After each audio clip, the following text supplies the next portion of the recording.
Bonsoir, bonsoir à toutes, bonsoir à tous. Bienvenue au Centre culturel Anna et Simon Drahi. Bienvenue Alexis. Merci d'être là. Nous accueillons Denis Oliven et Alexis Lacroix. Vous pouvez les applaudir. Pour une belle soirée, vous allez nous présenter le dictionnaire amoureux des Juifs de France. Une très belle démarche, très belles histoires, tout ce qui raconte non seulement l'amitié, mais le lien entre les Juifs de France et la République, et vice-versa. Tout ce que les Juifs doivent à la République, tout ce que la République doit aux Juifs. Vous êtes extrêmement actif en termes de présence dans les médias, parce que vous êtes un homme de médias, homme bien connu de la société civile, vous avez dirigé des grandes maisons, et votre engagement a toujours été extrêmement fort sur les sujets notamment de défense de la République, de ses lois, de la laïcité aussi, et de la place des Juifs en France. Donc on est très heureux de vous recevoir. Alexis, notre ami, vous êtes un peu chez vous, hein, tu es un peu chez toi, Alexis. Je vous laisse la parole, nous pourrons nous retrouver ensuite pour des questions-réponses, et nous terminerons par une dédicace de votre livre. Merci. Merci.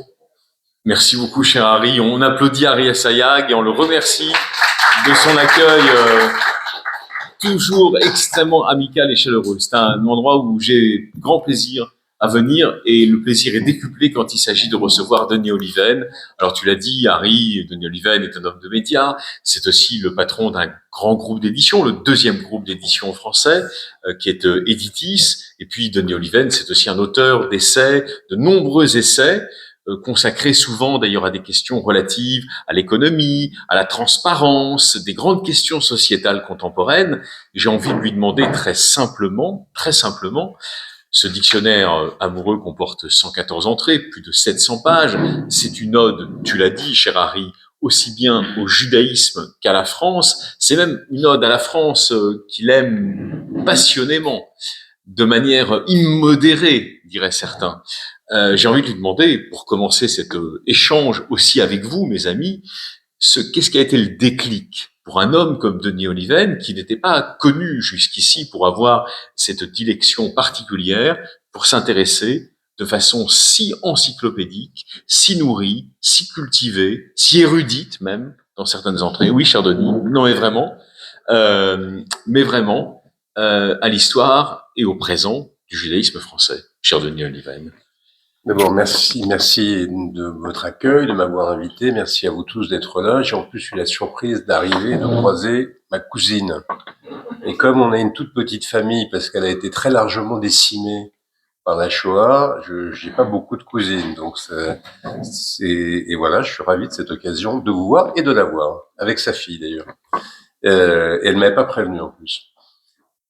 Alors, qu'est-ce qui m'a déclenché? Ça va pas vous surprendre, c'est le 7 octobre 2023. Moi, en effet, jusqu'à présent, je n'avais jamais évoqué le fait que je suis juif. Non pas du tout que ça me gênait, mais parce que ça me paraissait pas du tout nécessaire. Et je viens d'une famille, je peux rien dire de faux parce que j'ai des témoins dans la salle, donc je viens d'une famille, donc je pourrais dire que je vais vous expliquer pourquoi. Ma famille à moi, ma famille, mon père et ma mère. Chez nous, la formule, je crois, qui pourrait définir ce que notre rapport avec le judaïsme, c'était être juif. Ça ne se demande pas, ça ne se refuse pas et ça ne se porte pas. Ça ne se demande pas. Bon, ben voilà, on est juif. Ça ne se refuse pas. Il n'est pas question d'en avoir honte. Et moins encore de se convertir, mais ça ne se porte pas, c'était pas un sujet décisif de notre existence, on n'avait absolument aucune, quand je dis aucune, c'est aucune éducation religieuse, mes frères et moi, on n'avait aucun lien avec la vie communautaire des Juifs. On savait qu'on était juif, mais c'était un élément périphérique de notre identité. Ça tient sans doute à deux raisons qui sont liées à ma famille. La première, c'est comment mon père est arrivé en France. Mon père, ses parents vivaient en Allemagne et ils ont quitté l'Allemagne en 1938. C'était à Berlin, c'est-à-dire très tard. Et en 1938, toutes les portes des pays du monde étaient fermées devant les Juifs qui essayaient de fuir le nazisme. Toutes les portes étaient fermées, sauf celles qui se sont ouvertes, celle de la France. Il se trouve en effet qu'en 1938, c'est l'une des entrées du livre, il y a eu une conférence en France, à Évian, à la demande de Roosevelt. Tous les pays du monde se sont réunis parce qu'à l'époque, les nazis étaient prêts à exporter les Juifs autrichiens et allemands. Eh bien, les pays du monde se sont réunis, ils ont beaucoup réfléchi, ils se sont dit non, on n'en accueille aucun. Et il y a 2 pays qui ont dit oui, c'est Haïti et la République dominicaine. Mais en France, il y avait un ministre de l'Intérieur en 1938, un ministre du Front populaire qui s'appelait Marx Dormoy, non pas Max, mais Marx, parce que son père, horloger socialiste de Montluçon, voulait honorer le grand Karl. Et Marx Dormoy, ministre du Front populaire, a décidé en son âme et conscience que oui, il fallait ouvrir le robinet. Il a laissé rentrer des anti-nazis allemands et autrichiens et des juifs. Et voilà comment mes grands-parents, miraculeusement, sont arrivés à Paris, en France. Première étape de leur sauvetage. Et du côté de votre mère, Denis, c'est une origine russe. J'y arrive. Mais Pardon. J'y arrive parce que le deuxième point est important, très important, même presque plus important que le premier. Ensuite, pendant la guerre, mon père a été séparé de ses parents et il a été caché dans un sanatorium, un préventorium à Chamonix, où d'ailleurs venait le visiter le père de ma cousine parce qu'il était dans les maquis dans le coin. Il a été caché par un médecin catholique et la petite équipe du sanatorium, les femmes de salle, les jardiniers, les cuisiniers, tous chrétiens, et qui ont caché mon père et d'autres enfants juifs, d'ailleurs, au péril de leur vie. Et donc, c'est comme ça que mon père a été sauvé une deuxième fois, par ce qu'on appelle les justes. Et donc, mon père a tiré de cette aventure une dette à l'égard de la France, très très importante, et qu'il a transmise à ses enfants et que nous-mêmes avons transmise à nos enfants. En sorte que nous étions, comme disait Marc Bloch, qui va bientôt rentrer au Panthéon, simplement et avant tout français. Et du côté de ma mère, ce sont des Russes venus en France, mes grands-parents paternels, maternels, envoyés par le Comintern. Donc c'était des agents de Moscou. Et autrement dit, autant vous dire ils considéraient que le judaïsme c'était une espèce d'ersatz d'un monde moyenâgeux et obscurantiste dont il fallait absolument se débarrasser une bonne fois pour toutes au nom de l'émancipation universelle de l'humanité sans race et sans classe. Donc eux, ils étaient à la limite de l'antisémitisme, quoi qu'ils étaient d'origine juive. Tout ça vous explique pourquoi j'ai pas du tout grandi dans une atmosphère, j'ai grandi en sachant que j'étais juif, mais sans que, bon, il faut croire que ça m'a quand même intéressé, puisque j'ai accumulé secrètement dans ma tête pendant tant d'années un certain nombre d'éléments. Mais donc au moment du 7 octobre, quoique j'ai été très loin de tout ça, j'ai été frappé, bien sûr, de la montée du nouvel antisémitisme, on pourra en reparler, mais surtout du débat qui s'est noué autour des Juifs, et j'ai mesuré à ce moment-là l'incroyable ignorance dans laquelle nous étions, nous Français, non juifs, mais même parfois juifs, sur l'extraordinaire, l'exceptionnel, l'incroyable histoire qui a réuni la France et les Juifs et la France depuis 2000 ans. Et effectivement, pardon de vous interrompre, cher Denis, si vous le faites pas, je peux parler des heures. Donc la France, alors, j'avais identifié un grand bavard quand même depuis le temps où nous nous connaissons. La France, écrivez-vous dans le prologue de ce très beau dictionnaire amoureux, est le pays qui le premier a reconnu aux Juifs la pleine citoyenneté. Effectivement, c'était en 1791. Le pays dont une partie de l'intelligentsia et de la classe politique s'est dressée pour défendre un capitaine israélite injustement accusé de trahison. Le pays, enfin, dont 75% des Juifs ont été sauvés de l'extermination pendant l'occupation par des Français courageux, vous les énumérez, des châtelains, des paysans, des curés ou des métallos. On peut dire que ce discours-là, cher Denis, va un peu à l'encontre d'une Vulgate dont Hannah Arendt, dans son temps, s'était fait le porte-voix, qu'on revoit ressurgir régulièrement, la Vulgate de Zéev Sternel, par exemple, selon laquelle il y aurait un antisémitisme intrinsèque dans la population française? Alors d'abord, bien sûr, il y a eu de l'antisémitisme, on va y revenir, mais la première des caractères, il n'y a pas d'équivalent, je répète, il n'y a pas d'équivalent de l'intégration, de l'assimilation des Juifs à une nation et de l'accueil par une nation des Juifs équivalent à ce qui s'est passé en France. D'abord, l'ancienneté, point 1. 2000 ans. Ça fait 2000 ans qu'il y a des Juifs sur le sol de France. Au 1er siècle de notre ère, en Provence, continuellement, je ne parle pas de Juifs, des Juifs qui ont été expulsés, par exemple, du Royaume de France, mais continuellement, en Provence, depuis le 1er siècle, il y a des Juifs en Provence. Continuellement, depuis le 9e siècle, en Alsace. Continuellement, depuis le 16e siècle, à Bordeaux. Depuis 1870, avec le décret Crémieux qui a conféré la nationalité aux Juifs indigènes, comme on disait à l'époque. Donc il y a une présence ancienne du judaïsme qui continue, qui n'a pas d'équivalent. Regardez ce qui s'est passé en Espagne, au Portugal, en Angleterre. Bon, premièrement, l'ancienneté. Deuxièmement, une harmonie des relations dans deux périodes. Du 1er siècle jusqu'aux croisades. On l'ignore parce qu'on a une vision, comme l'a dit un immense historien américain du judaïsme, lacrymale de l'histoire de la présence juive au milieu des gentils. Mais il y a eu, du 1er siècle de notre ère jusqu'aux croisades, une relative harmonie des communautés juives en France et qui s'est traduite d'ailleurs par une incroyable floraison culturelle du judaïsme sur le sol de ce qu'allait devenir la France. Je le cite, les Thibonides, il y a eu des grandes écoles rabbiniques à Lunel.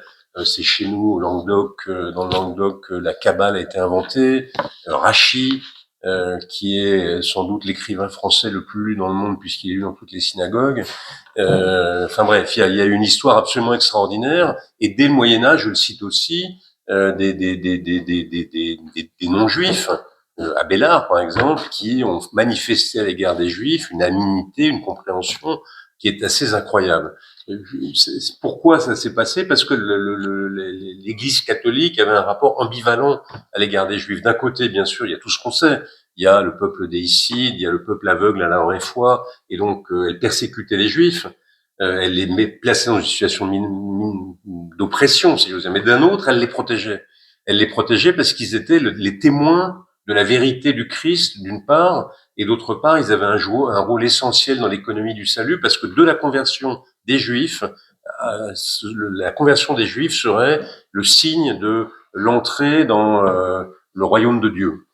Donc l'Église jusqu'aux croisades, et je cite un tas d'exemples, je consacre une entrée au pape, le fameux pape Clément, le pape des Juifs, qui les a protégés à Avignon, qui fait qu'ils sont d'ailleurs restés continuellement sur le sol de France, etc., etc. Donc ça, c'est la première période. Et puis, il y a une deuxième période. Et là, c'est vraiment... là, ça devient incroyable. C'est en effet l'émancipation à partir de 1791. En 1791, un pays, c'est un truc de fou, sous l'effet des Lumières et de la Révolution, décide de proposer aux Juifs d'entrer dans la citoyenneté et de devenir des citoyens égaux en droit et en devoir. Quand on y pense, c'est presque incroyable.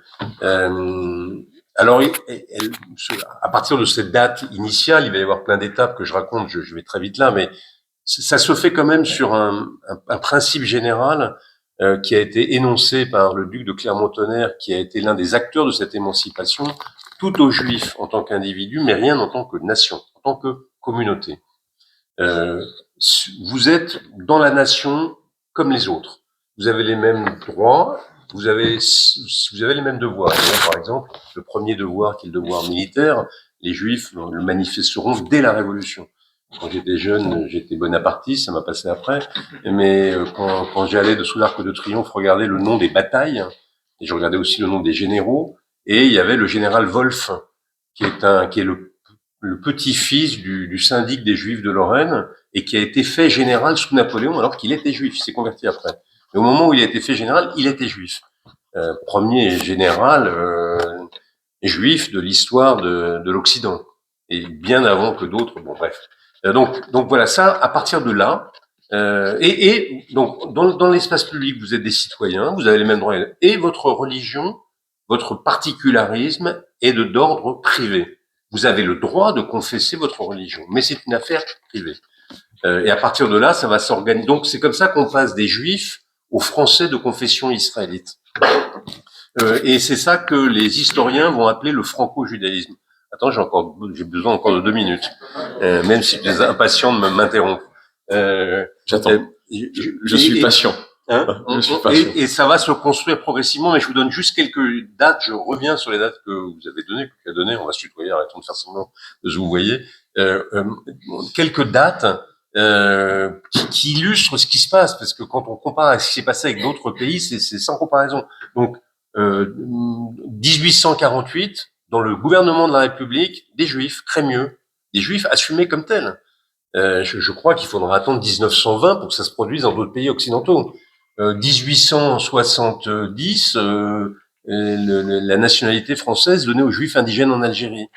1895, tu l'as dit, l'affaire Dreyfus, d'un côté la poussée de l'antisémitisme, mais de l'autre, dans un pays occidental, des Juifs, Lazare, Léon Blum et d'autres, la main dans la main avec des non-juifs, Peggy, Zola, Jaurès, défendent un capitaine juif injustement accusé, obtiennent qu'il soit innocenté, et le parti de Dreyfusard remporte les élections et bat la droite qui était au pouvoir, ou les conservateurs qui étaient au pouvoir. C'est ce qui fait que Lévinas, le père de Lévinas, a dit un pays dans lequel on est capable de se lever pour défendre un petit capitaine juif injustement accusé, c'est ce pays-là où il faut aller vivre.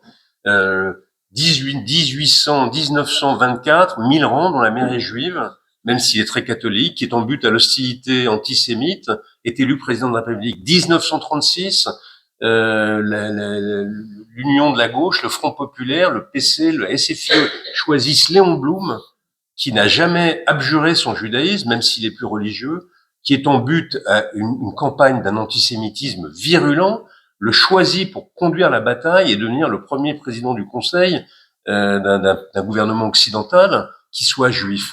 Et tu l'as dit, même l'épisode le plus noir de notre histoire, Vichy, quand un carteron d'antisémites qui n'avait jamais obtenu la victoire par les urnes prend le pouvoir à la faveur d'une occupation et d'une défaite, ou d'une défaite et d'une occupation, et conduit une politique de collaboration d'autre part et des mesures anti-juives, la France, 75% des Juifs vivant sur le sol de France vont échapper à l'extermination, alors que partout ailleurs, dans l'Europe occupée par les nazis, 75% des Juifs seront exterminés. C'est l'inversion des chiffres. Donc, c'est ça, ce franco-judaïsme, c'est ça qui n'a pas d'autre exemple dans l'histoire, et c'est ça qui, à mon avis, on aura peut-être l'occasion d'en parler, est un socle extraordinairement solide de notre affectio societatis, Absolument. en quelque sorte. C'est absolument passionnant. Le décor est posé grâce à Denis de notre discussion sur les relations du judaïsme et au fond de ce qu'on appelle aujourd'hui l'identité française, peut-être improprement, il faut bien trouver un terme. Il y a un homme qui a été un peu le catalyseur, au fond, de cette rencontre entre l'esprit du judaïsme et l'esprit de la modernité française, notamment scientifique, c'est James Tarmesteter. Dans une entrée passionnante, c'est un linguiste, spécialiste de la langue persane. Tu lui consacres donc une entrée, ainsi qu'à son frère. Et James Tarmesteter, il a théorisé, plus qu'aucun autre peut-être, la question du franco-judaïsme. Il écrit « Le judaïsme, seul de toutes les religions, n'a jamais été, ne peut jamais entrer en lutte ni avec la science, ni avec le progrès social. Et il a vu et voit sans crainte toutes leurs conquêtes. » Ajoutant, ce ne sont pas des forces hostiles qu'il accepte ou subit par tolérance ou politique pour sauver par compromis les débris de sa force. Ce sont de vieilles voix, VOX, amies, qu'il reconnaît avec joie car il les a, il y a bien des siècles déjà entendues, retentir dans les axiomes de sa raison libre et dans le cri de son cœur souffrant. Et je t'ai entendu dire, dans une émission d'ailleurs excellente, réplique d'Alain Finkielkraut, qu'il y a eu cette rencontre au sein du franco-judaïsme entre l'esprit de la modernité, le rationalisme scientifique notamment, et l'esprit du judaïsme. Est-ce que tu peux développer ce point ? Enfin, c'est une explication qui a été donnée parce qu'on se dit pourquoi est-ce que ça s'est produit en France. Par exemple, on a longtemps parlé de la symbiose judéo-allemande. et puis elle a été fracassée épouvantablement dans le nazisme.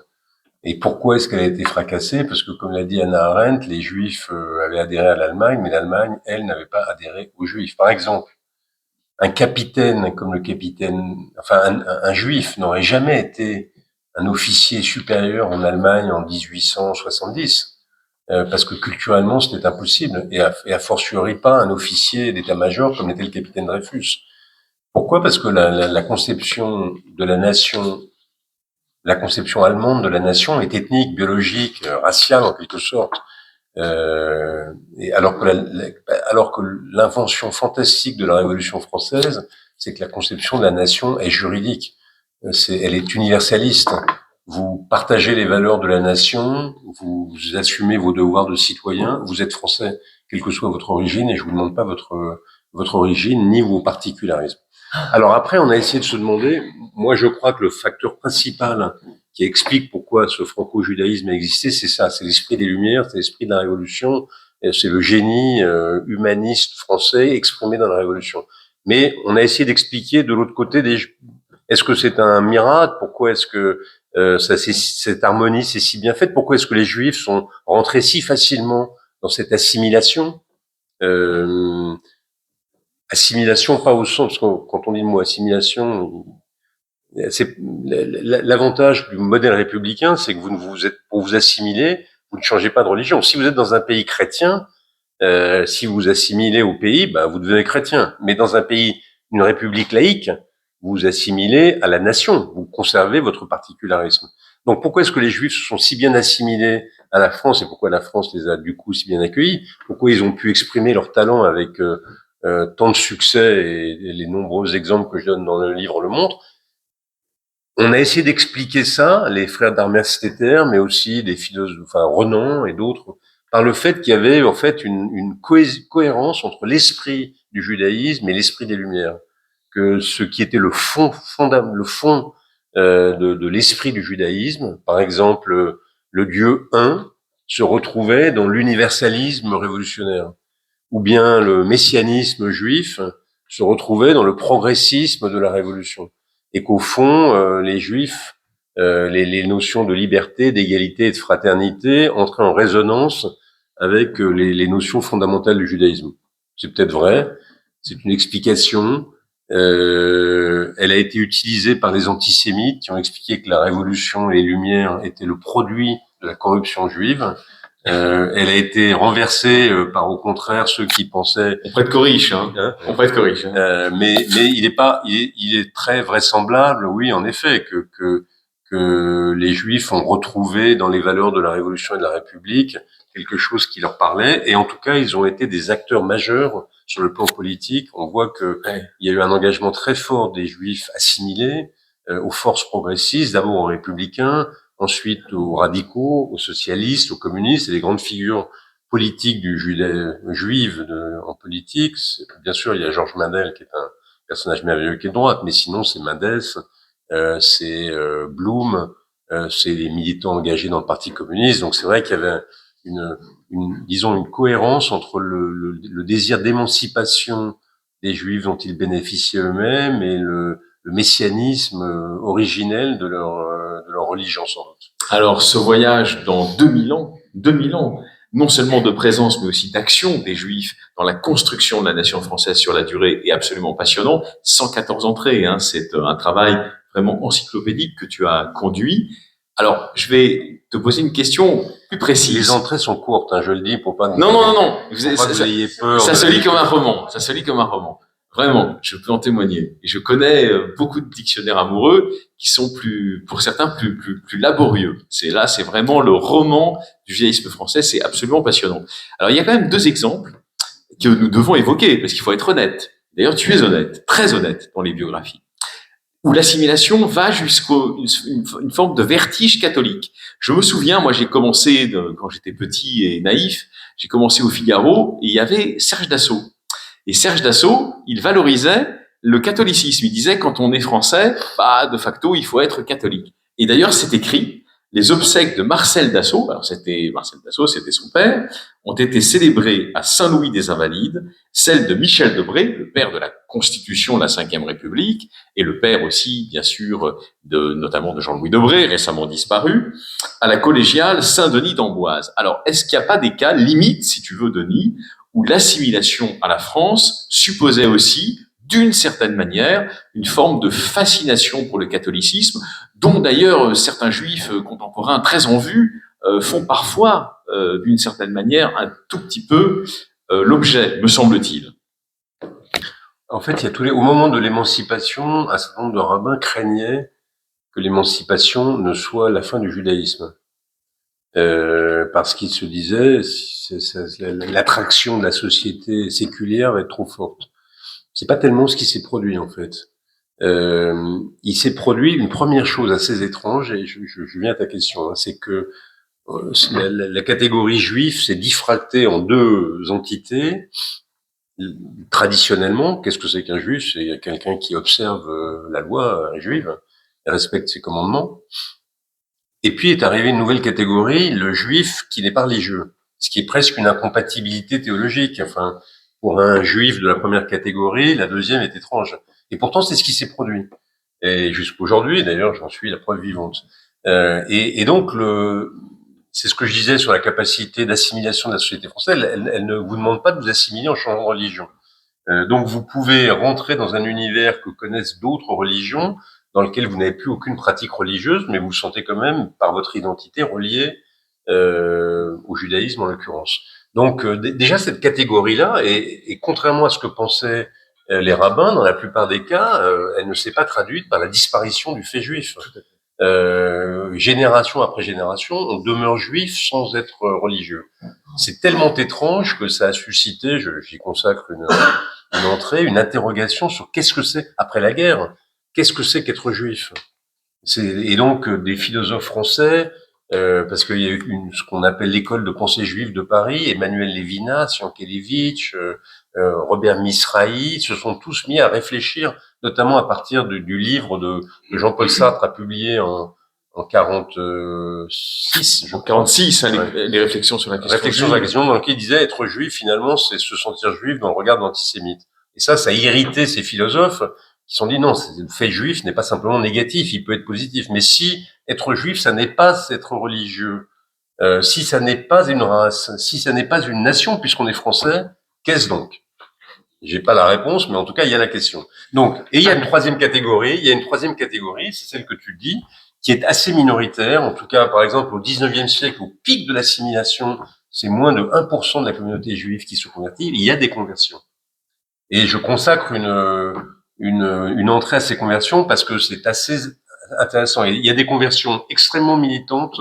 Il y a deux frères célèbres, les frères Ratisbonne, qui sont les fils de rabbins de Strasbourg et les petits-fils de Cerbère, le grand, l'un des acteurs juifs de l'émancipation, qui vont devenir non seulement des curés, mais en plus qui vont avoir comme vocation d'évangéliser les juifs. Ils vont créer Notre-Dame de Sion et ils vont bénir à tout va. Donc, il y a des juifs défroqués, devenus catholiques et militants de la conversion. Parfois, plutôt pour de bonnes raisons, si je veux dire. Enfin, pas de bonnes raisons, parce qu'il y a des conversions aussi d'accommodement social, parce que ça me permet d'aller plus vite. Je sais pas quoi, dans des alliances mixtes, hein, voilà. parfois avec des familles chrétiennes. Mais là, non, là, c'est parce que c'est un chemin spirituel. Donc, il y a ces conversions militantes, et puis il y a des conversions non militantes de gens qui ne veulent pas ensuite convertir d'autres juifs, mais pour qui le judaïsme a apparu, je sais pas, la philosophe Simone Weil, enfin, je cite toute une série de cas pour lequel le judaïsme, sans doute sous l'effet de l'imprégnation chrétienne de la société, ce que craignaient les curés, les rabbins, pardon, de l'imprégnation chrétienne de la société. Vous voyez l'effet de mon éducation, pour moi, curé et rabbin, c'est pareil. Sous l'effet de l'imprégnation culturelle chrétienne, se sont dit le judaïsme, c'est un provincialisme spirituel, c'est un truc fermé. C'est Bergson, par exemple. Bergson consacre des pages au judaïsme, très peu, pour dire que pour lui c'est un univers fermé, alors que l'univers chrétien est ouvert. Et il était sur le point de se convertir lorsque les persécutions anti-juives ont commencé à se déployer en Europe à la fin des années 30, et donc il a refusé de se convertir. Mieux, Bergson était, je crois qu'on n'a aucune idée de ce qu'était Bergson, c'était Victor Hugo, disons. Et Vichy lui a proposé d'échapper à toutes les lois anti-juives, il a refusé, et il a été, alors qu'il était vieillard mourant, en robe de chambre avec son valet, se faire la queue au commissariat de police de son quartier pour s'inscrire comme juif et porter l'étoile jaune. Donc il y a eu en effet, mais finalement les conversions au christianisme sont assez limitées. La crainte des rabbins de l'émancipation ne s'est pas produite. Et même aujourd'hui, on assiste à l'inverse. Alors, c'est passionnant. Dictionnaire amoureux des Juifs de France, on peut le feuilleter. Je le feuillette. D'ailleurs, je ne lui soumets pas les mêmes entrées quand on se revoit, parce que c'est plus intéressant de changer. Il y a le phénomène inverse. Justement, Denis, tu le notais tout à l'heure, l'affaire Dreyfus est une victoire de la République, mais c'est pas seulement une victoire de la République. C'est aussi, souvent, pour des Juifs qui ont milité pour la réhabilitation du capitaine Dreyfus, le moyen de revenir vers leurs origines, un tout petit peu ensevelis, dans certains cas, par l'assimilation républicaine. C'est le cas de la famille du Suisse Edmond Flegenheimer, qui se fera appeler Edmond Flegg, de son nom de plume, et c'est le cas aussi de Bernard Lazare, qui est un juif nîmois dans une région que tu affectionnes particulièrement. Les deux, Edmond Flegg et Bernard Lazare, vont en fait développer une forme de sionisme français avant l'heure. On peut dire ça comme ça, non? Au tournant des années 1900. Oui, d'ailleurs, c'est intéressant parce que les grandes ruptures, je pense que quand on se penchera sur l'impact du 7 octobre sur la communauté juive en France, on verra qu'elle a aussi produit des effets de cette nature, c'est-à-dire des gens qui étaient très éloignés du judaïsme, ils sont revenus de cette manière. C'est le cas de Bernard Lazare, qui a écrit des textes presque antisémites, et qui finalement, à travers l'affaire Dreyfus, s'est réconcilié avec ses origines et s'est brouillé avec la France au point de devenir l'un des premiers sionistes français. Mais j'en profite pour dire un mot du sionisme, parce que le sionisme a été assez mal accueilli en France. Il a fallu beaucoup de temps pour que le sionisme s'acclimate en France, pour une raison. D'ailleurs, quand Théodore Herzl est venu, c'est en France, à cause de l'affaire Dreyfus, que le sionisme est né, et il a été voir Zadok Khan, qui était le grand rabbin à l'époque, pour lui exposer sa vision, et il est sorti de là en disant c'est pas avec cela que je vais y arriver. Pourquoi? Parce que cette assimilation patriotique, cette identification des Juifs français à la République et à la patrie faisait que pour eux, l'idée de recréer un pays juif leur paraissait farfelue et dangereuse. Donc finalement, ils se sont plus ou moins par exemple, je consacre une entrée à l'Alliance israélite universelle, qui est une chose merveilleuse, incroyable. Mais l'Alliance israélite universelle ne visait pas à pousser les Juifs du monde méditerranéen ou russe à créer l'État d'Israël. Il visait, au contraire, à les acclimater à la culture, aux valeurs républicaines. Bon, bref. Donc, pour les Français juifs, on pouvait tout à fait imaginer de créer un refuge pour les Juifs qui n'avaient pas de patrie. Pour les Juifs qui étaient persécutés en Russie, plus tard pour les Juifs qui avaient été la victime du nazisme, ou bien ceux qui seront expulsés du monde arabe. Mais pour les Français avaient une patrie. Comme l'a dit Raymond Aron, le prototype de l'israélite, moi, je ne connais pas le peuple juif. Je connais le peuple français auquel j'appartiens. Et pourtant, il assumait parfaitement son judaïsme. Il n'a jamais fait mystère de son judaïsme, et il s'est même brouillé avec le général de Gaulle au moment du discours de 67. Donc, le sionisme ne s'est acclimaté que très progressivement.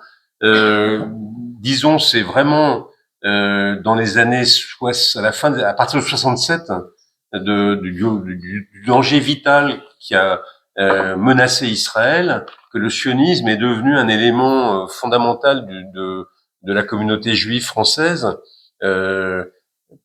parce que jusqu'alors, les Juifs français considéraient que certes, ils avaient un lien spirituel avec le judaïsme, avec Israël, comme disait Aaron, ou qu'ils étaient liés à Israël par le serment d'Auschwitz, comme disait Lévinas, mais qu'ils avaient qu'une seule patrie, la France. Et donc, ils ne voulaient pas qu'on craigne, qu'on pense si peu que ce soit qu'il y avait une double appartenance. Donc, ça s'est finalement dénoué dans les années 70, et maintenant le sionisme, comme on le sait, enfin, Dominique Schnapper a fait une étude sur les Juifs français. Elle montre que le point vraiment caractéristique des Juifs français, même quand ils sont très éloignés de leur communauté, c'est le lien avec Israël. Ce lien avec Israël, il comporte évidemment des dégradations, il comporte peut-être même des natures différentes, il n'implique pas non plus la même relation géographique à Israël. Il y a beaucoup de Juifs français qui défendent à corps et à cri Israël, mais qui n'ont pas l'intention d'y vivre, de faire leur alia complète, en tout cas. Voilà, même la grande majorité dans le cas des Français. Pour toi, qu'est-ce qu'il représente justement le sionisme aujourd'hui, cher Denis? Mais on est loin de mon dictionnaire, dis donc. Et on y revient. Parce que mon dictionnaire s'arrête, je le dis, mon dictionnaire s'arrête, mais mes derniers personnages sont nés, parce que mon dictionnaire est amoureux au sens où je suis amoureux de tous mes personnages. On y revient tout de suite, de ton dictionnaire. Ils sont nés dans les années, dans 1910 précisément, parce qu'à partir des années 50, disons, le franco-judaïsme est modifié par la Shoah, par la création de l'État d'Israël et par l'évolution de la société. Pour moi, l'État d'Israël a été décisif dans mon rapport avec le judaïsme. Quand je vais peut-être sortir avec du goudron et des plumes de cette salle, mais quand j'avais 12 ou 13 ans, j'étais donc militant trotskiste. On était très précoce à l'époque, et je présidais le comité France-Palestine de mon lycée. Imaginez la tête de ma grand-mère. Mon père n'a jamais discuté. Mon père, qui était psychiatre et donc qui avait une certaine finesse de compréhension de l'âme humaine, n'a jamais discuté avec moi de ça. Jamais. Il m'a pas contré, il m'a pas. Mais donc c'était en 73. Là, il y a la guerre du Kippour. J'ai 13 ans, je préside le comité France-Palestine et il décide. T'es précoce, hein, il décide de partir. Il décide de nous emmener en Israël, ce qu'on n'avait jamais fait, même j'en avais jamais entendu parler, quasiment pas. Je raconte dans le livre que quand j'étais môme, j'avais un copain dont le grand-père était un docker socialiste du Havre, tout à fait non juif, et qui m'avait aimablement salué en me disant, tu sais, moi j'adore l'État d'Israël, c'est notre URSS à nous, c'est le pays du socialisme démocratique réalisé, j'y vais très souvent, et je me demandais pourquoi il me disait ça à moi.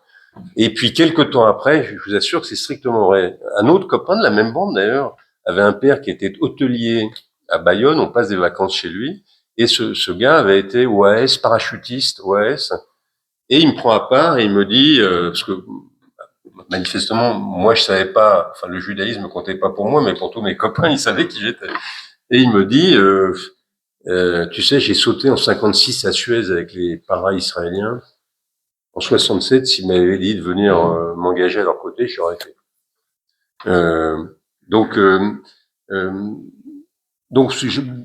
Et là encore, je me suis donc Israël était pas très important pour moi. Oui, j'oublie un point clé. En 73, je suis avec mon père au moment où la guerre du Kippour, au moment où on est marché aux puces, on entend à la radio qu'il y a la guerre du Kippour. Mon père doit avoir 45 ans à l'époque.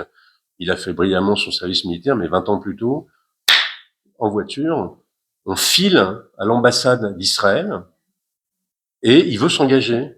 Et comme il était avec moi, il peut pas me larguer en route, donc j'assiste. Et on croise mon oncle, qui avait 2 ans de moins que lui et qui était là, il y avait des centaines de gens. Donc je me suis dit, tiens, il y a un truc qui se passe avec Israël. Bon bref. Et puis on part en Israël, et là, on va dans un kibbutz du Golan qui s'appelle Baram, qui appartient à Latchomer, qui est géré par Latchomer Hatzair, qui est dirigé par un autre cousin. Et là, je tombe sur des gars orthodoxes en termes de marxisme, beaucoup plus forts que moi sur la lecture des textes communistes. Et donc, bon, bref, tout ça pour vous dire que on a passé 1 mois ou 2, je sais plus, en Israël, on a traversé Israël de long en large, et je suis rentré, adieu, le comité France-Palestine. et non seulement adieu le comité France-Palestine, mais ça m'a reconnecté au judaïsme. Les gens que j'ai rencontrés là-bas m'ont reconnecté au judaïsme. Donc depuis lors, pour répondre à ta question, j'ai un attachement inconditionnel à l'existence de l'État d'Israël. Ce qui ne veut pas dire que j'ai un attachement inconditionnel aux politiques conduites par l'État d'Israël. Par certains gouvernements de l'État d'Israël. Voilà. Donc j'ai un attachement inconditionnel à l'existence de l'État d'Israël.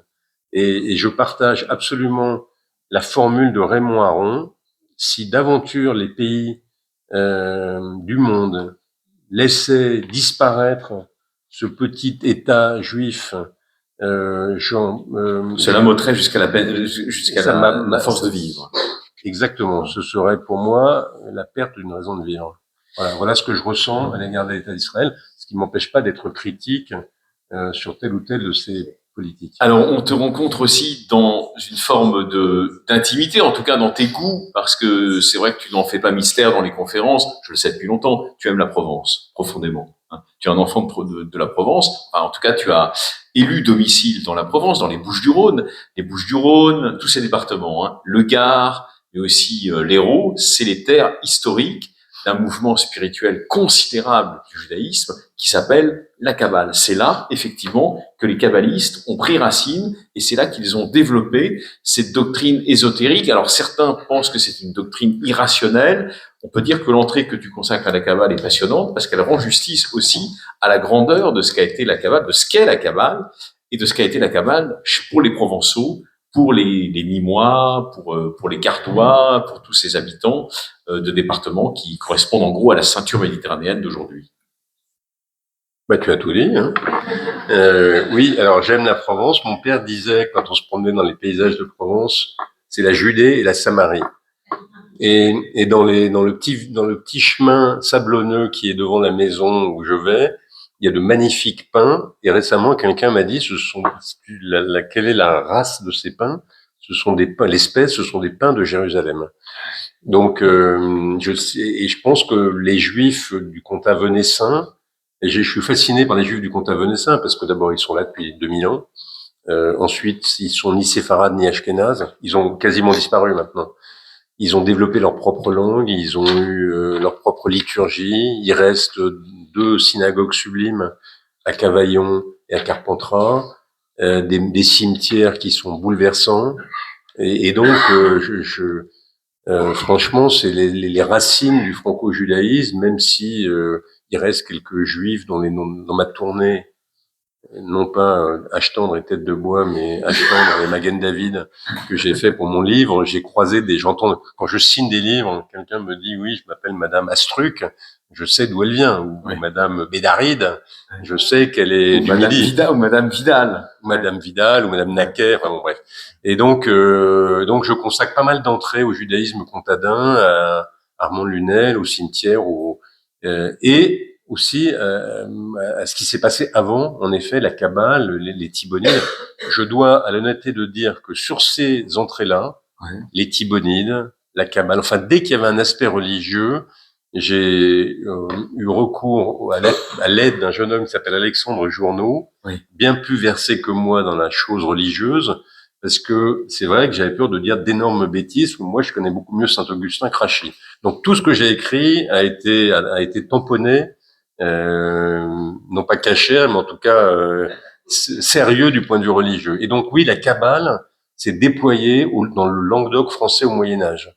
Et elle a irrigué non pas seulement le judaïsme, mais Dan Brown et je sais pas quoi. C'est la puissance évocatrice et d'imagination de la Kabbale est quelque chose d'assez extraordinaire et ça a été inventé chez nous.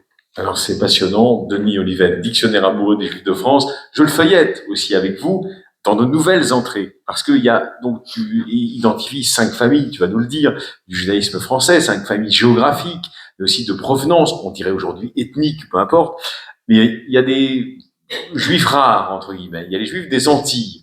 Et ce qui va te mettre sur la piste de l'intérêt pour ces juifs de la Caraïbe, c'est un voyage auquel tu es invité en février 2010 par le président d'alors, qui est Nicolas Sarkozy, en Haïti, donc au lendemain des dévastations de l'ouragan, je crois, qui a frappé Haïti. Et là, tu vas découvrir cette civilisation en soi, qui est ce judaïsme de la Caraïbe. Est-ce que tu peux nous en dire plus? Oui, donc j'arrive, j'étais patron de presse, il avait emmené des patrons de presse avec lui pour une visite juste après le tremblement de terre, ce qui était éprouvant. Et puis il y a une réunion officielle dans le palais dévasté du président d'Haïti, et nous on s'échappe avec le patron de West France et on va marcher un peu dans Port-au-Prince et on revient et là je vois un monsieur qui ressemble vraiment à Alexandre Dumas, euh, grand, gros, avec un costume blanc magnifique, tout toison, afro et un accent créole. Et il se présente à moi en me disant qu'il est le président de la communauté juive d'Haïti. Je n'en croyais pas mes yeux. Je lui dis, ah bon, mais il y a des juifs en Haïti. Alors lui me dit, mais vous rigolez ou quoi? Vous savez qu'on est là depuis le début.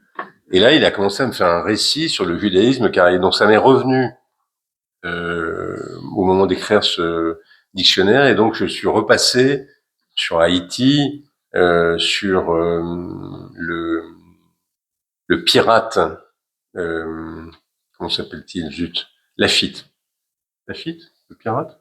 Enfin bref, qui était un juif portugais par sa mère de Bordeaux, et puis par la présence des juifs aux Antilles. Donc j'ai raconté, je vous renvoie à la notice, j'ai raconté cette présence qui est donc qui a été intermittente dans certaines îles, mais qui est, d'après mon hôte d'Haïti, là depuis la découverte de l'Amérique, puisqu'il prétendait que Christophe Colomb lui-même, bon en tout cas son lieutenant était juif, et que en dehors de cet épisode, il y avait en effet des juifs hollandais, portugais, espagnols et français qui se sont installés dans ces îles à partir du XVIe siècle, ce qu'on ignore, et qui y sont encore pour certains d'entre eux, ou en tout cas dont certains portent encore le nom des juifs originaires, même si eux ne sont plus juifs. Alors, on ne se refait pas, quand on aime la France, on aime aussi les grands Français, et le moins qu'on puisse dire, cher Denis, c'est que tu aimes le général de Gaulle. En dépit de la polémique qui va l'opposer à Raymond Aron en 67, tu vas y revenir, tu lui reconnais, j'allais dire, une certaine admiration sincère, dénuée de véritable ambiguïté pour le peuple juif. Et tu rappelles que lors du dîner officiel en l'honneur de Ben Gurion, alors différents détails, hein, c'était vraiment hollywoodien là pour le coup, le tout petit Ben Gurion devant l'immense de Gaulle. Envers Israël, déclare de Gaulle à son hôte, nous ressentons de l'admiration, de l'affection et de la confiance. Et vous, Monsieur Ben Gurion, symbolisez en votre personne la merveilleuse résurrection, la renaissance, la fierté et la prospérité d'Israël. Oui, je trouve que dans ce dictionnaire, il y a des juifs, il y a des Français issus du judaïsme, même s'ils s'en sont éloignés, Montaigne, Proust, Nostradamus, puis il y a des non-juifs, dont l'aménité, l'amitié, la fraternité à l'égard des juifs est remarquable, d'Abélard à Sartre, quoi qu'on en dise, en passant par Péguy, Renan, Michelet et tant d'autres. Et il y a De Gaulle, contrairement à ce qu'on croit. Et pour moi, De Gaulle est un merveilleux exemple de cet esprit français, parce que tout l'aurait déterminé à être antisémite.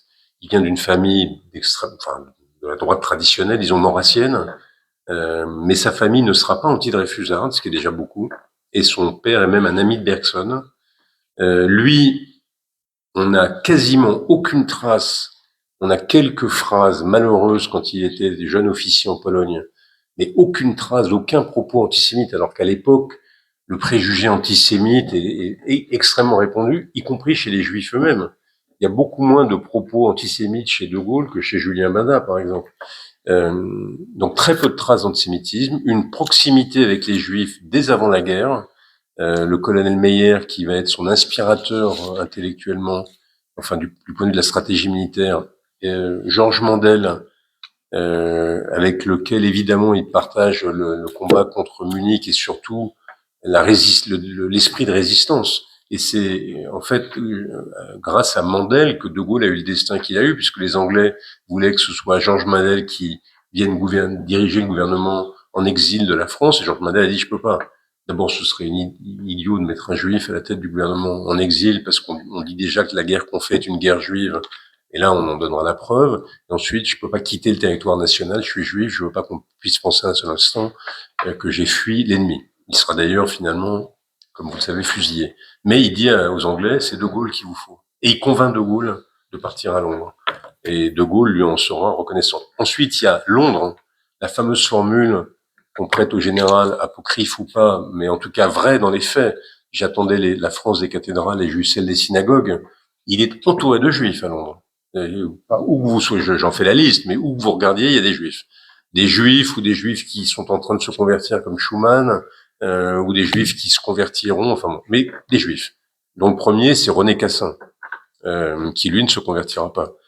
Et après la guerre, pendant la guerre d'abord, il se lie avec les combattants juifs du Yishuv qui combattent les Allemands, et notamment dans l'opération en Syrie. Il rencontre Albert Cohen, qui représente le Congrès juif mondial, avec qui il a des entretiens. Au moment, après la guerre, il va soutenir la naissance de l'État juif, tu l'as dit. Il a des propos extrêmement aimables pour Ben Gurion, dont il dit qu'il est le plus grand chef d'État du XXe siècle. Je veux dire, De Gaulle n'a pas dit ça de beaucoup de gens. Et puis, il y a l'affaire de 67. Et alors, l'affaire de 67, il y a deux choses, il y a trois choses. Il y a le fait qu'il s'oppose à l'État juif. À la politique menée alors, hein, c'est-à-dire la conquête de ce qu'on appelle, la frappe, on va appeler les territoires. La frappe préemptive, en fait. Il conseille à Israël d'attendre, de ne pas frapper préemptivement les armées arabes. Israël l'écoute pas et il frappe les armées arabes et De Gaulle l'en veut. Et ensuite, il condamne l'occupation des territoires et de Jérusalem en disant que c'est un poison, que lui sait ce que c'est que la colonisation et que c'est un poison qui va longuement nuire à l'État hébreu. Bon, donc il y a un désaccord très profond sur la politique israélienne et les conséquences qu'il en tirera en termes d'embargo. Bon, il a le droit, je veux dire, c'est la politique de la France. Mais il y a la phrase malheureuse, enfin qu'on dit malheureuse, du peuple d'élite sûr de lui et dominateur. En fait, qui est vécu comme antisémite. Mais moi, je crois pas du tout. De Gaulle est nationaliste. Quand on lit le texte de la conférence, il tient des propos sur Israël qui sont incroyablement élogieux, tout en étant critique sur les conditions de son existence et assez lucide. Et peuple d'élite sûr de lui et dominateur, si on avait dit ça des Français, il aurait trouvé ça honorable. Il est nationaliste, De Gaulle, donc un peuple d'élite sûr de lui et dominateur, il trouve ça bien. Pour lui, c'est un hommage aux Juifs. Mais ce qui choque, notamment Raymond Aron et d'autres, c'est qu'ils confondent dans une même entité les Juifs israéliens, les Juifs français, la notion de peuple juif. Et donc, pour beaucoup de Juifs, ça a été une espèce de manifestation du thème de la double appartenance. Donc, il s'est fait remonter les bretelles, si j'ose dire, par les nombreux Juifs gaullistes qui étaient auprès de lui. Ça n'a pas changé une virgule. Quand je vois, par exemple, comment Raymond Barre a mal réagi aux reproches qui lui ont été faits, De Gaulle, pourtant, il s'est pris des sauts de critiques de ses amis juifs. Il n'a pas changé d'un iota son rapport avec les juifs. Il n'y a pas une formule plus, et même dans toutes les discussions qu'il a eues privées qui ont été rapportées ensuite, il continuait d'avoir l'admiration qu'il concevait pour les juifs. Je trouve que la meilleure explication qui a été donnée, c'est celle de Gary. Romain Gary, qui était un gaulliste, comme vous le savez, grand gaulliste, compagnon de la Libération, et qui n'a pas critiqué d'ailleurs De Gaulle pour 67. Et il a dit ceci, il a dit en fait, c'est un malentendu. De Gaulle s'est adressé aux Juifs qu'il aimait, aux Israéliens, pour leur dire la politique qu'il devait conduire. Et puis ils se sont réunis, les Israéliens, et ils se sont dit, on s'en fiche de tes conseils, on va faire ce qu'on doit faire. Et ça, De Gaulle n'a pas du tout apprécié, parce que les Juifs se réunissent et disent, on a beaucoup réfléchi, tu penses que t'es Moïse, mais non, pour nous t'es pas Moïse, ça l'a beaucoup blessé. Voilà, ça c'est l'explication de Gary. Donc en fait, Gary dit De Gaulle était vexé, c'est l'explication de sa conférence 67, à proportion de l'affection qu'il avait pour les Israéliens, et il n'a pas compris que les Israéliens ne l'avaient pas considéré comme leur prophète. On revient, pour finir, avant d'élargir le cercle de nos échanges avec Denis Oliven ce soir, dans les années 1860. Donc c'est les années, on va dire, de formation progressive de cette matrice franco-judaïque dont tu fais l'un des fils rouges de ta réflexion sur ce si beau judaïsme français. Balzac, Dumas père, Flaubert, Gautier, Hugo, Mérimée, Nerval, Sand, Stendhal, Vigny, Baudelaire bien sûr, mais aussi évidemment Tocqueville ou Michelet. Ils avaient pour point commun d'avoir un éditeur commun. un Lorrain, un juif lorrain, qui s'appelle Michel Lévy. On peut dire que Michel Lévy, bon, tu l'écris, mais c'est la dernière question que je pose au patron d'Editis, parce que c'est ton métier aussi. Pour toi, il co-crée, il contribue à créer l'édition moderne. Comment, justement? Ah oui. Oui, parce qu'il y a quand même, il n'y a pas que j'ai fait des incursions, par exemple, j'ai consacré une entrée aux chanteurs juifs. Il y a un truc incroyable sur les juifs et la chanson populaire, pas seulement en France d'ailleurs. Donc j'ai parlé, là je suis un peu sorti de mes limites, j'ai parlé de Ferrat, de Barbara, de Gainsbourg, mais aussi au cinéma juif, aux juifs dans le cinéma.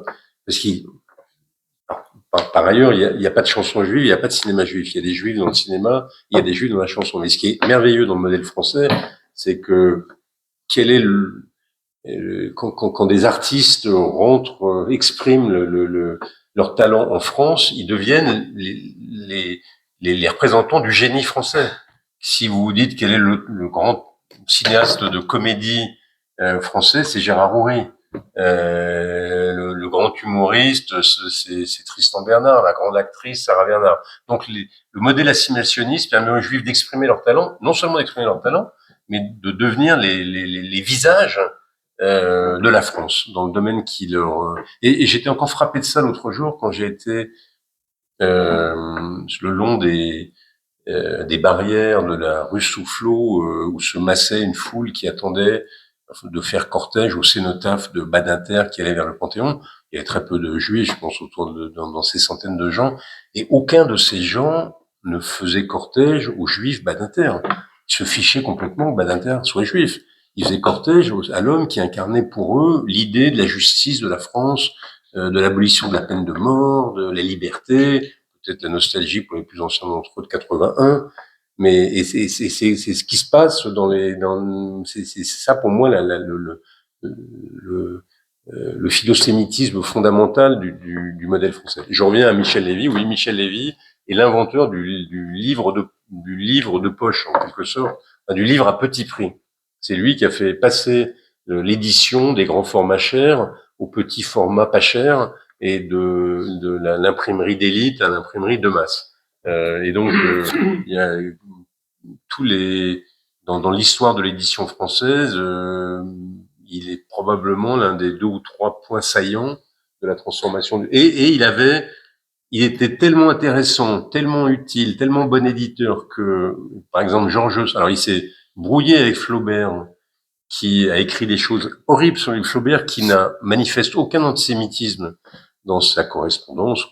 Et à propos de Michel Lévy, ça a des sorties épouvantables. Mais inversement, George Sand, qui est antisémite tout au long de son œuvre et de sa correspondance privée, prononcera un éloge funèbre de mortuaire de Michel Lévy, qui est une ode à son honnêteté, à son désintérêt financier, enfin le contraire de toutes les caricatures qu'elle fabrique pour les Juifs. Voilà. Merci beaucoup. On applaudit chaleureusement notre invité de ce jour pour cette promenade à saut et à gambade dans 2000 ans d'histoire du judaïsme français. Mais elle n'est pas terminée, chers amis, parce que maintenant le micro va circuler et vous allez pouvoir compléter cet embryon de questionnement. Nous avons survolé 2000 ans, donc on n'a pas pu tout évoquer et demander toutes les précisions nécessaires à notre invité. Peut-être que d'ailleurs on évoquera la question de l'antisémitisme qu'on a effleurée mais qu'on n'a pas développée. Merci encore Denis, Alexis, vraiment pour cet échange savoureux. On pourrait vous écouter des heures. On va passer aux questions.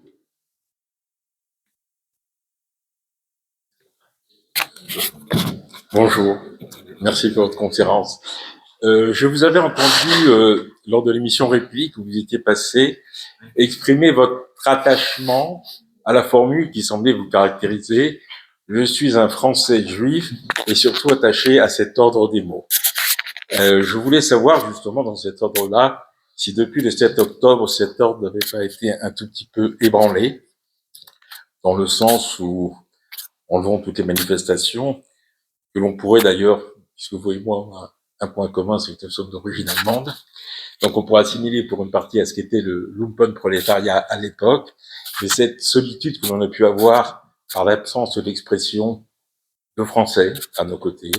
On s'est trouvé bien seul dans des manifestations. Donc, je voulais savoir si cet attachement, cette formule qui semble vous caractériser est toujours aussi forte aujourd'hui. Une deuxième petite question qui était, je m'excuse, sera rapide, qui est plutôt une question historique. Vous qui avez été très peu de temps un militant d'extrême gauche, je voulais savoir ce que vous pensiez sur cette formule qui avait été développée par Rothman et Hamon dans leur livre Les années de Braise, où ils développaient la théorie que si le mouvement d'extrême gauche en France après 68 n'avait pas versé dans l'extrémisme comme la bande Abadère, les Brigades Rouges, c'est parce qu'il était surtout formé et encadré par des gens qui venaient de la communauté juive. Alors, la première question va probablement susciter une réponse de ma part assez longue et puis un débat avec vous. Non seulement je me sens pas du tout moins français qu'avant, mais je me sens au contraire plus déterminé que jamais à défendre l'identité de mon pays que une minorité bruyante, agissante et active essaye de dénaturer. Donc, ça m'a plutôt incité à me battre. Léon Blum avait dit « Je suis français, socialiste et juif ». Il a été en but à un antisémitisme qui a simplement aucun rapport avec ce qu'on connaît aujourd'hui. L'antisémitisme des années 30, ne serait-ce que parce qu'il n'y avait pas de loi pour le prohiber, était d'une incroyable violence. Il y avait des partis antisémites, il y avait des journaux antisémites, il y avait des livres antisémites, il y avait des députés antisémites. On était capable d'invectiver le chef de l'opposition, enfin, l'un des grands ténors de la droite avait dit, voilà que ce vieux pays gallo-romain se donne comme président du Conseil un juif, enfin des choses qu'on n'a même pas imaginées. Est-ce que ça conduit Blum à se sentir moins français, moins socialiste? Pas du tout. Ça l'a conduit à mener la bataille contre ces forces et d'ailleurs à les défaire. Alors maintenant, je pense que je reviens plus généralement sur la situation dans laquelle nous sommes. Je pense qu'on n'est pas du tout, quand on a traversé comme moi les années 1895, celles de l'affaire Dreyfus, ou les années 1930, les grandes montées d'antisémitisme en France, ça relativise assez considérablement la situation dans laquelle nous sommes, pour plusieurs raisons. La première, c'est que l'opinion française n'est pas antisémite. Dans sa profondeur, le pays n'est pas antisémite. Je vous donne des éléments d'analyse d'opinion. Et là, je sens il va y avoir des mouvements de foule dans la salle, comme on dit au Parlement. Étude très intéressante, radiographie d'antisémitisme français, IFOP, Fondapol, 2024, et je ne sais quelle organisation juive américaine. 65% des Français n'ont pas de préjugés antisémites. 65% des Français. Je pense que si on avait fait ce sondage dans les années 30 ou en 1895, on n'aurait pas eu ce score-là. Je vous donne juste un exemple. Depuis 46, on fait la même enquête. Que diriez-vous si votre fille épousait un juif? En 46, 80% des répondants disaient bof. Et quand je dis bof, c'est une façon aimable de le dire. Aujourd'hui, c'est 9%. Donc l'antisémitisme, le préjugé antisémite a décru dans des proportions considérables dans la population. J'en reviens à mes chiffres. 65% des Français n'ont pas de préjugés antisémites. 25% ont des préjugés antisémites, mais récusent la violence antisémite et même s'inquiètent de la violence antisémite. Ils ont des préjugés antisémites. Oui. Est-ce que nous, on n'a pas des préjugés? Est-ce que le médecin catholique qui a sauvé mon père n'avait pas des préjugés antisémites? C'est possible. Mais quand il a été devant des enfants dont qu'on allait tuer parce qu'ils étaient juifs, son humanité a pris le pas sur ces préjugés. Donc, quand on a des préjugés antisémites, et encore, il faudrait qu'on discute de ces catégories, mais que on refuse la violence anti-juive, et même qu'on s'en inquiète, c'est un sujet, mais c'est pas un sujet de la nature de celui des années 30. Et puis, il y a le cœur de notre sujet. C'est 10% des Français, des répondants, qui ont des préjugés antisémites et qui acceptent ou souhaitent même la violence anti-juive. Voilà, c'est là notre sujet, 10%. D'ailleurs, ça correspond à peu près aux 9% qui feraient la tête si leur fille épousait un juif. 10%. Et c'est qui ces 10%? C'est les électeurs d'extrême gauche. Ils sont 30%, c'est-à-dire 3 fois plus que la moyenne. Les jeunes de moins de 24 ans, gros sujet, ils sont 25%, c'est-à-dire 2 fois et demi plus que la moyenne. Et la communauté arabo-musulmane, ils sont 16%, 1 fois et demi plus que la moyenne. Donc là, on a un énorme sujet. On a un sujet d'éducation, notamment à destination de notre jeunesse, et je vais revenir là-dessus. Et puis, on a un sujet de combat politique contre des forces politiques qui ont décidé de légitimer l'antisémitisme, de lui donner accès, de le laisser se déployer dans leur rang, de flatter les instincts d'une clientèle dont ils pensent qu'elle est antisémite. Donc là, on a un combat politique à mener, et de l'autre, on a un combat éducatif à mener. Alors, le problème, c'est que ce combat va se mener dans des conditions difficiles. Pourquoi? Parce que l'antisémitisme est un virus qui a muté.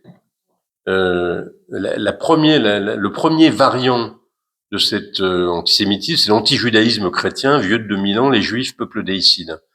L'Église, c'est un truc absolument extraordinaire. C'est guéri, avec Vatican II, d'un antijudaïsme vieux de 2000 ans.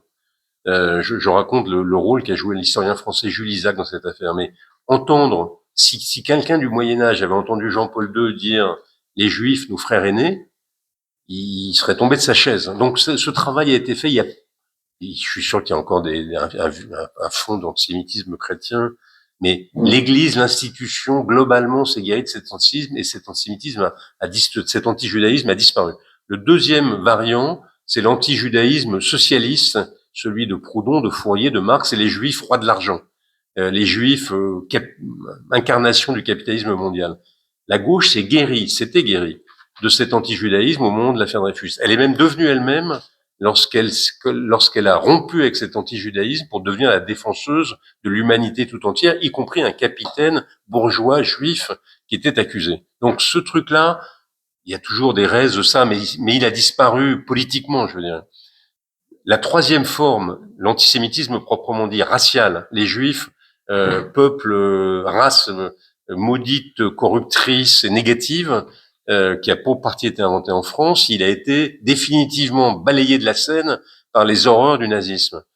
Plus personne, il y a toujours des fous, mais plus personne n'ose se réclamer de ça. Mais on a vu apparaître, il y a une trentaine d'années, le dernier variant, et depuis le 7 octobre, il a pris une forme exacerbée, qui est l'anti-sionisme. Non pas la critique de l'État d'Israël, mais la répudiation du droit à l'existence de l'État d'Israël. Et surtout, l'équation qui est liée à ça, c'est tout juif est comptable d'Israël, tout Israël est comptable de son gouvernement, le gouvernement est génocidaire, donc tout juif est génocidaire. Et Yankelevitch avait vu ça arriver il y a 40 ans, c'est l'antisémitisme. Pourquoi est-ce qu'il est beaucoup plus difficile à combattre?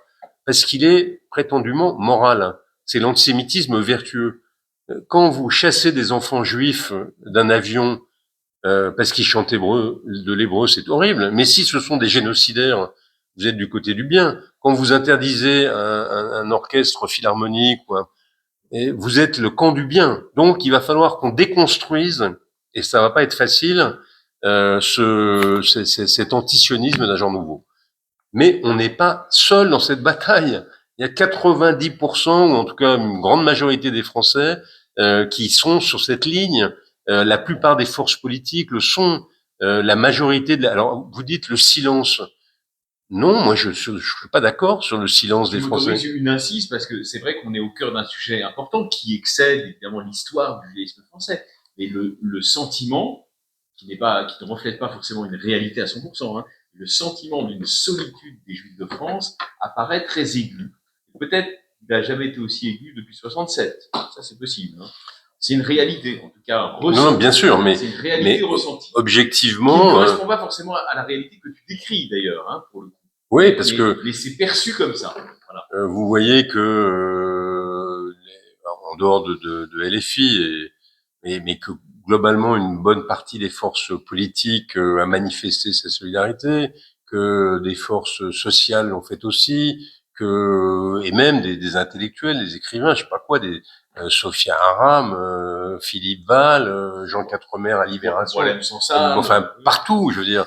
Donc nous, bien sûr, les gens n'ont pas forcément la même sensibilité que nous à ces questions, mais et moi j'ai fait des signatures de livres, je vous assure, depuis maintenant septembre. J'ai signé quand mon éditeur m'a dit tu vas aller au marché de, parce que j'ai compris au début j'ai écrit ce livre pour les non-juifs, et puis je me suis aperçu que bien sûr les non-juifs l'achètent, mais d'abord les juifs. Et mais donc quand il m'a dit tu vas aller au marché, non mais les non-juifs aussi. Quand ils m'ont dit tu vas aller à la foire du livre de Brive-la-Gaillarde. Je me dis c'était sympa, mais tu m'envoies en terre de mission. Ils ont pas dû voir un juif depuis des siècles. Mais j'ai signé, c'est pas vrai, c'est pas depuis des siècles. J'ai signé beaucoup de livres avec des gens qui n'étaient pas juifs, et les discussions que j'ai eues avec eux, je vous assure, c'était mais bouleversant. Des gens qui me disaient nous on comprend pas qu'on vous emmerde, enfin et des gens de toute nature, des prolétaires et des bourgeois, des cathos et des francs-maçons.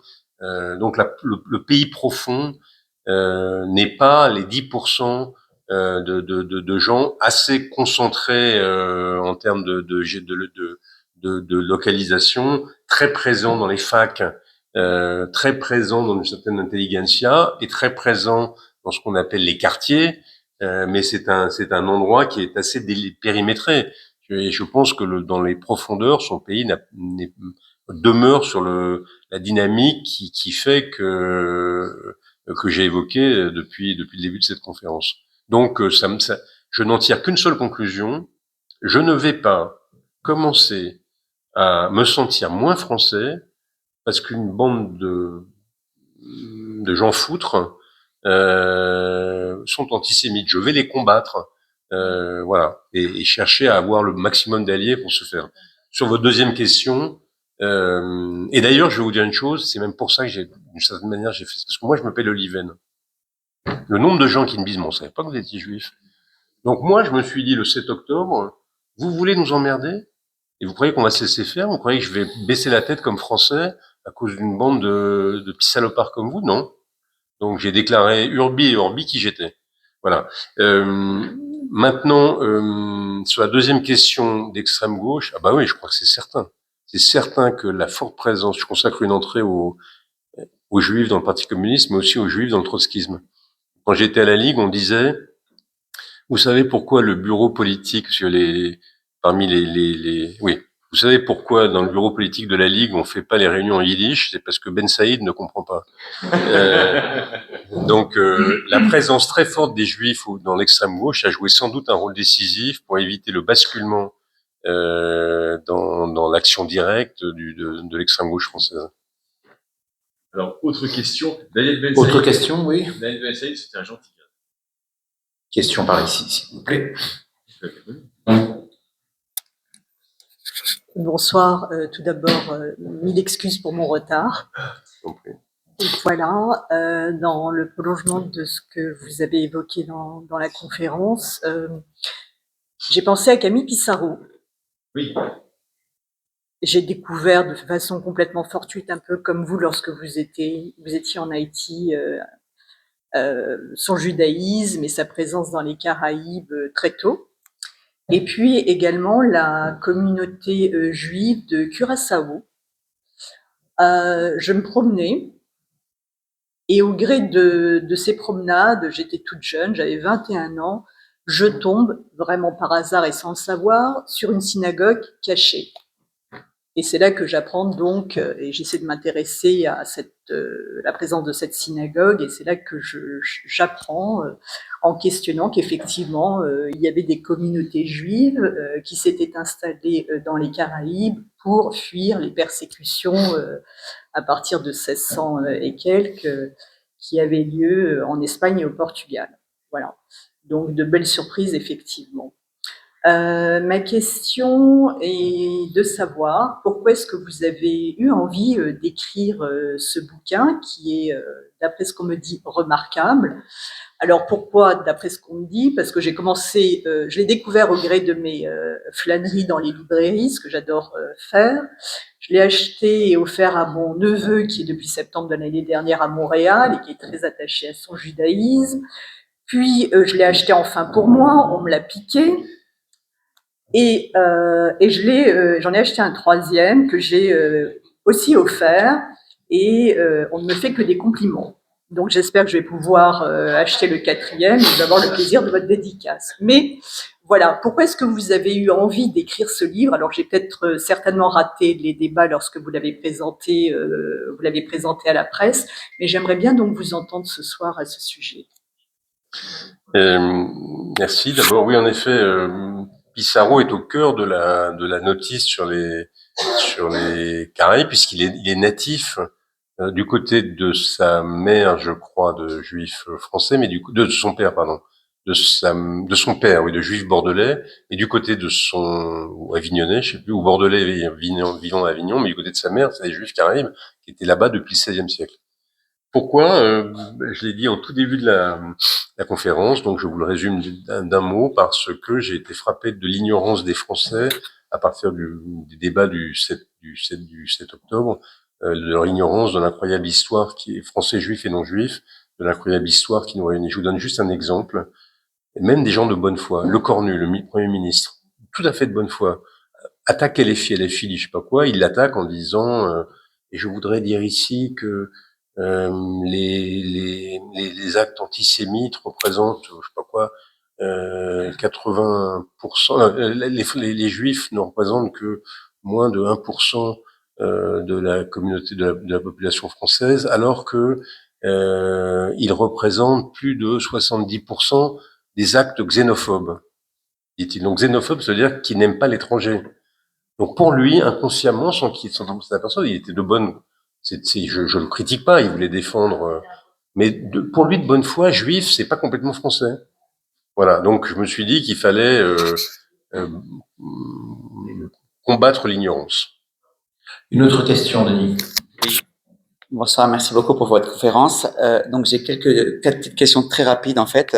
La première, c'est même si j'ai cru comprendre au travers de ce que vous avez dit, est-ce que votre rapport à la religion après le 7 octobre a changé? Ça, c'est la première question.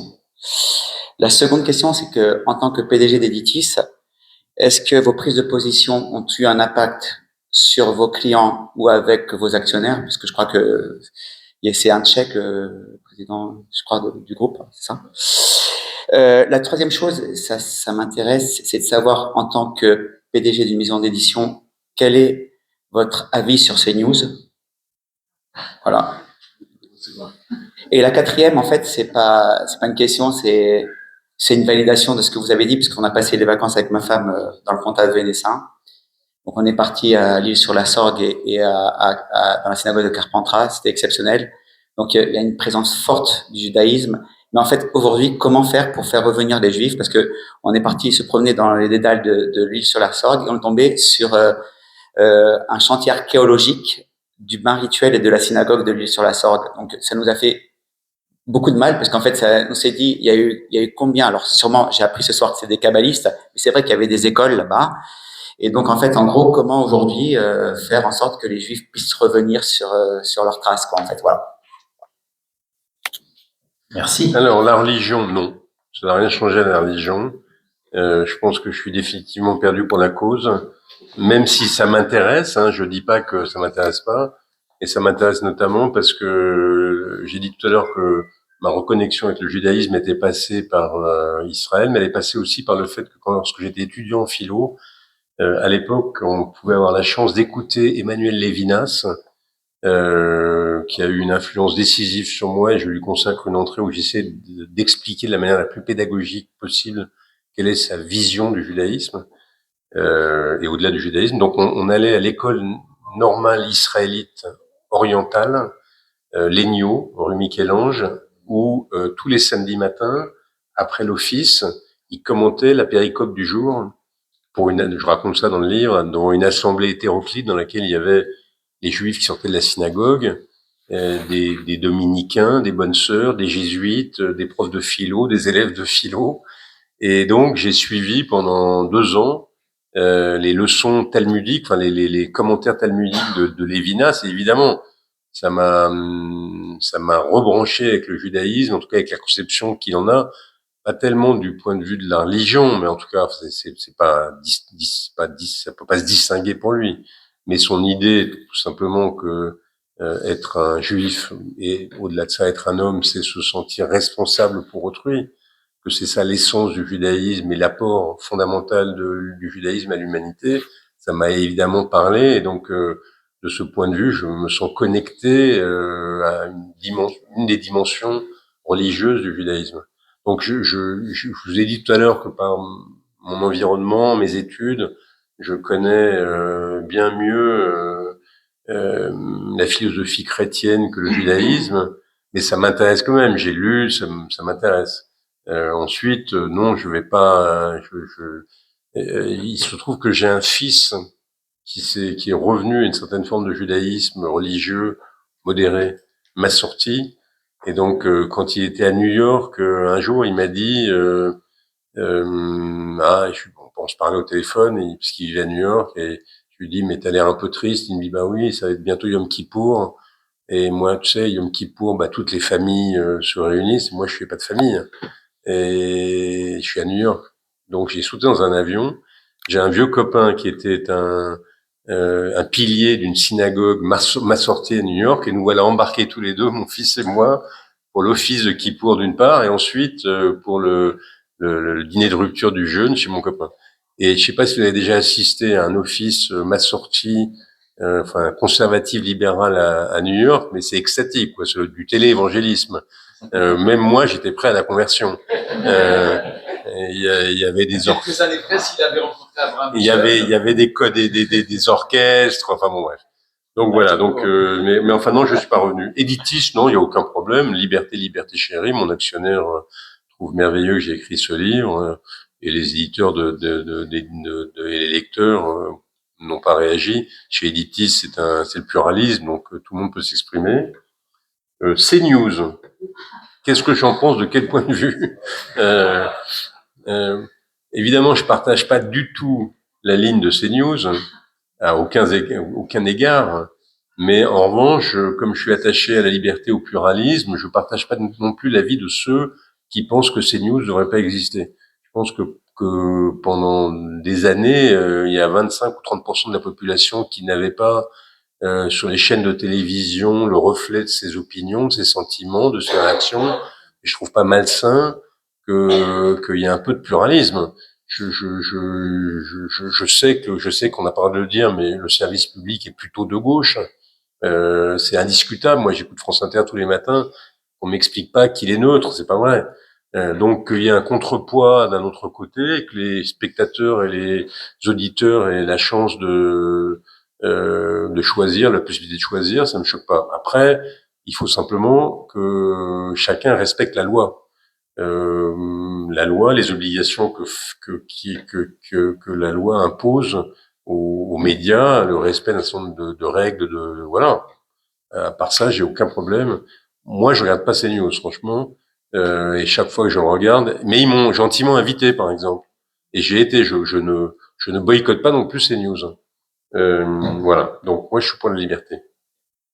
Et la dernière question, c'est comment faire revenir les Juifs en Provence? Alors ça, c'est impossible.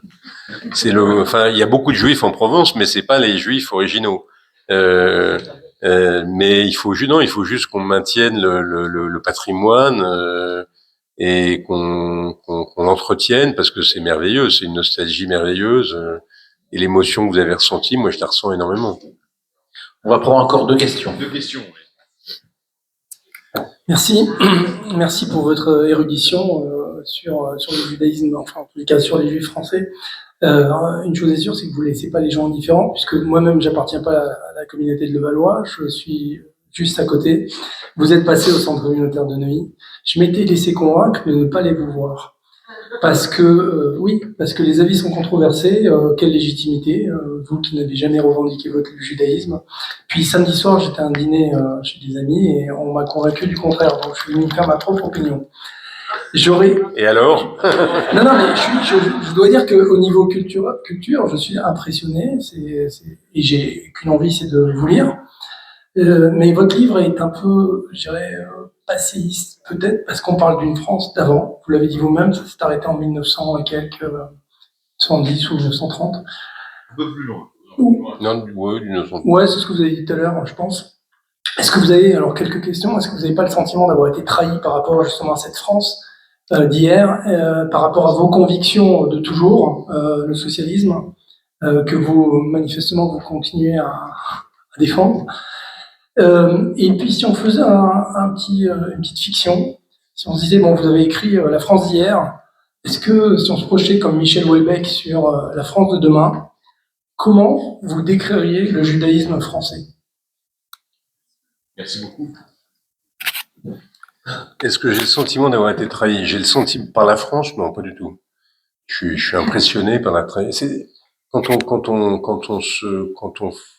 quand on fait un voyage historique, évidemment, en tout cas dans l'antisémitisme et dans le judaïsme en France, on est plutôt impressionné par les progrès plutôt que par la régression. C'est incroyable ce qui se passe. Même quand j'avais 17 ans, on n'aurait pas imaginé que des juifs se promènent avec des kippas dans les rues. C'était inimaginable. Le fait que chacun, la marche des fiertés, comme disent les homosexuels, c'est un truc qui était inimaginable. La formule de Clermont-Tonnerre, les juifs, en tant qu'individu, rien en tant que nation, ça a beaucoup changé tout de même, en tant que communauté. D'ailleurs, le simple fait qu'on parle de communauté juive, ça n'existait pas. C'est un terme des années 70.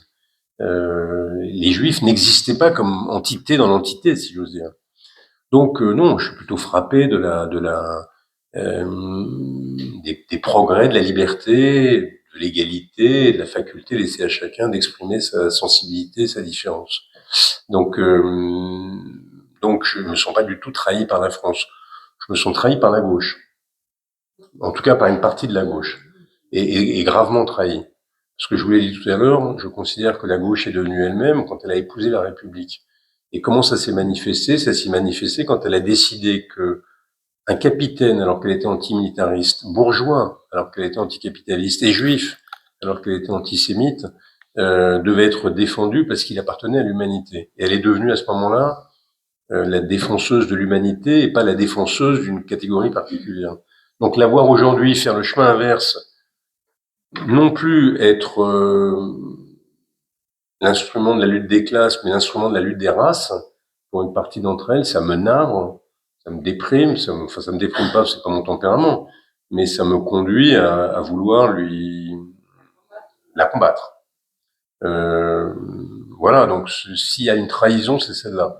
Pour le reste, non, je trouve. Et quand je compare la situation de la France à ce qui s'est passé dans d'autres pays, quand je compare la situation de la France aux manifestations qu'on a vues dans d'autres pays, au Royaume-Uni, quand je compare l'attitude de la France à celle du gouvernement espagnol, quand je compare, enfin, je suis quand même incroyablement frappé de la solidité du modèle républicain. Demain, je sais pas, oui,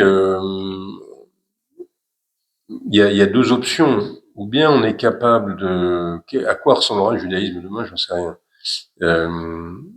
Moi, je suis tocquevillien, optimiste. Je crois qu'il y a une dynamique positive de la société démocratique. Donc, je pense qu'aujourd'hui, on est dans un moment d'extraordinaire crispation, d'identitarisme, de repli communautariste.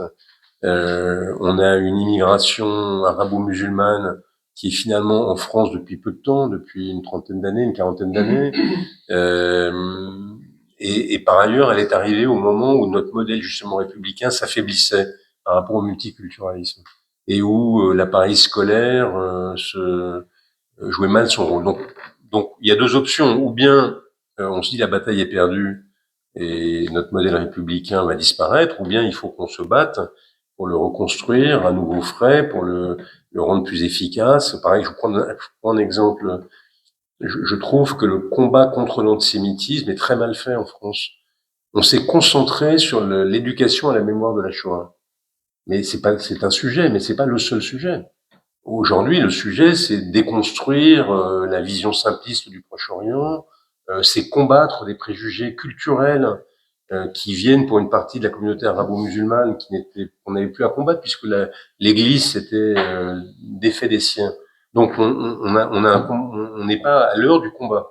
Donc est-ce que ce combat-là est perdu? Je crois pas du tout. Moi, je rencontre dans ma vie de chef d'entreprise. Je sais pas ce que vous faites dans la vie, mais vous êtes chef d'entreprise aussi. Hein? Ouais. Vous vous occupez de chef d'entreprise. Moi, dans ma vie de chef d'entreprise, je rencontre des musulmans ou des musulmanes qui sont complètement exempts de tout préjugé antisémite, parfaitement intégrés et religieux.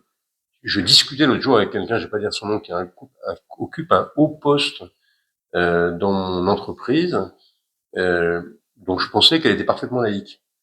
Et elle me dit non, pas du tout. Elle a lu mon dictionnaire, elle est venue m'en parler. Et non, je suis très très pratiquante, mais je m'accommode. Alors je lui dis mais par exemple, quand tu fais les 5 prières par jour, elle m'a dit non. Je les fais le soir en rentrant chez moi. J'ai décidé d'accommoder ma religion à la vie séculière. Donc voilà, et son rapport avec les Juifs, il est incroyablement décontracté. Elle m'a même dit, je me sens plus proche des Juifs, notamment des Juifs religieux, que des autres, parce qu'on a les mêmes problèmes d'accommodement de nos contraintes à la vie séculière. Donc je suis pas du tout pessimiste, mais ça dépend de nous. Ça dépend de notre capacité à nous battre sur les vrais sujets, à faire avancer. Alors évidemment, je relie ça à la trahison. Voilà de quoi devrait s'occuper la gauche. Ça devrait être son combat, l'apaisement des tensions intercommunautaires, le combat contre le nouveau visage de l'antisémitisme, etc. Donc demain peut être très négatif ou très positif selon ce qu'on sera capable de faire et ce pourquoi on sera capable de se battre.